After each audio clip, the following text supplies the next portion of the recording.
Susan Baker has told the New York Times, quote, "I am God's instrument," unquote. And her purpose in life is to, quote, unquote, live out the gospel.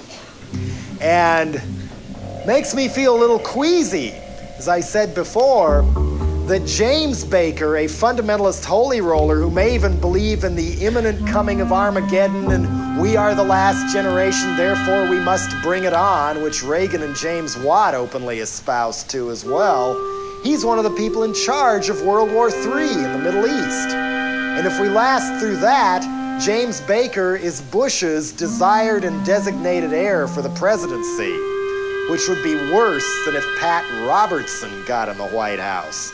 As far as I'm concerned, this is how close the paramilitary right, the intelligence community, if I can use the term intelligence loosely, the Pentagon goons on one hand and the fundamentalist goons on the other, working both together and to some degree in competition with each other to try and turn America into a fundamentalist police state. Why is this not being reported?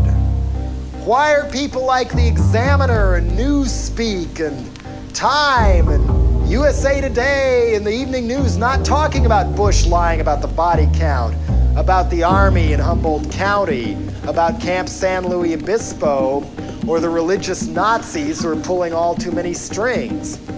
Well, have any of you seen a book called The Media Monopoly by Ben Bigdickian? It first came out in '81, and it was horrifying enough. In the first edition, he documented how 80% of all our media, we're talking movies, TV news, newspapers, books, records, even school textbooks, were all in the hands of only 40 large corporations, all run by conservative Republicans or those types. Now, as revised edition is out, we're down to 20 large corporations, with predictions it's going to be down to as few as 6 by 1995. 6 ultra-right-wing money grubbers giving us so-called news like the USA Today School of News, you know, happy news for happy people with happy problems, the American Pravda. You know, when people don't know what hurts them or who's doing it, they don't care. So why not use the TV news or the newspapers to sell cigarettes and cookies, and maybe get a nice Donna Rice type scandal, somebody like that, then sign her up to the company-owned book company to write the tell-all book, then the company-owned studio will make the movie, and all the company-owned cookie and beer products will be prominently featured in the movie. Company-owned artists will get their songs in the movie, which will then come out on a soundtrack on the company-owned record company. And the reviewers in the company-owned newspapers and magazines will rave about how great the movie is. I mean, this is not far from what is already going on. You know, basically, we will be basing our voting decisions, our political decisions, our lifestyle decisions, our decisions on whether to lock our kids in mental homes for listening to the wrong music or sending people off to war. We're going to wind up with this for our information. So, with that going on, who is left to tell us what's really going on?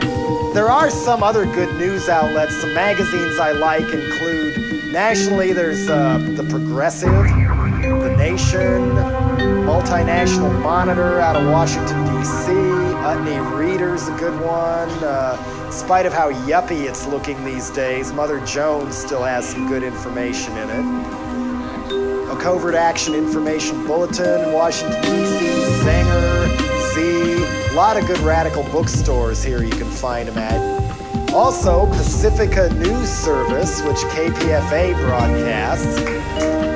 No accident that their main station, KPFK in Los Angeles, is among the most harassed by Reagan and Bush's FCC. It is a culture war at this point, trying to shut off alternative culture like hip-hop, Robert Mapplethorpe, Jock Sturgis, Dead Kennedys, Two Live Crew, what have you, is designed as a way to keep people more addicted to the kind of media Ben Bigdickian is warning us about in his book, so that they're more than happy to go off to war and die for oil in Saudi Arabia. And if there is a mass uprising, where will these people go if there are no artists to articulate their feelings? Artists are the other people who are out there telling it like it is at this point.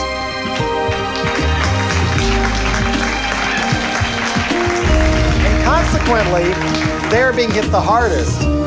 So there is a culture war going on.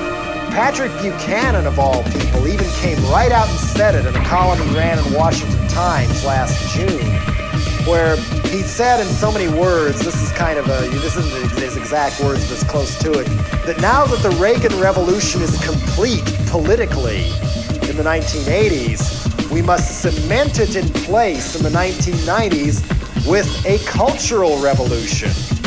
His idea of a cultural revolution is to wipe out what he called smutty and dirty and lewd art, using almost the exact same words to describe it that Hitler used in the 20s and early 30s, saying we had to crack down on that sort of art because it was weakening the Aryan race. Substitute family values for Aryan race, and you have Bush, Tipper, Buchanan, and those people.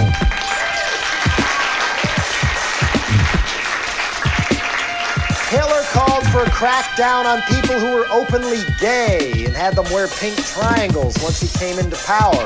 Kind of like they put parental advisory stickers on people's records now. Same kind of thing. And but believe it or not, in Germany, it's hardly ever documented now, there was a huge counterculture explosion after World War I. People had long hair, they were moving back to nature, they were having nudist camps, they were openly sexual. And of course, one of the first things they want to crack down on to try and muzzle people's minds or ideas, or the feeling that such things as taking into the streets and getting rid of the crooks is possible, is to muzzle them sexually. And both Bush and Hitler made a big stink about desecration of the national flag and what a crime it was supposed to be right when they first came into power, as a way of whipping people into blind, ugly nationalism so they'd follow the Pied Piper off the cliff into a world war. And, you know, not matter if people were getting gassed or anything. You know, they came for the Jews and I didn't protest because I wasn't a Jew. They came for the crack dealers and I didn't protest because I was tired of tripping over those icky homeless people asking me for money on the way to the yogurt stand during lunch hour. And so, the other ways they're cracking down on artists, besides prosecuting people running museums, going after Jock Sturgis or Robert Mapplethorpe, not even in the 60s, during the height of the Vietnam War protests, did anybody actually want to screw around with the Bill of Rights. But Bush and Rehnquist sure do. Rehnquist has even said it's time to tear down the wall between church and state.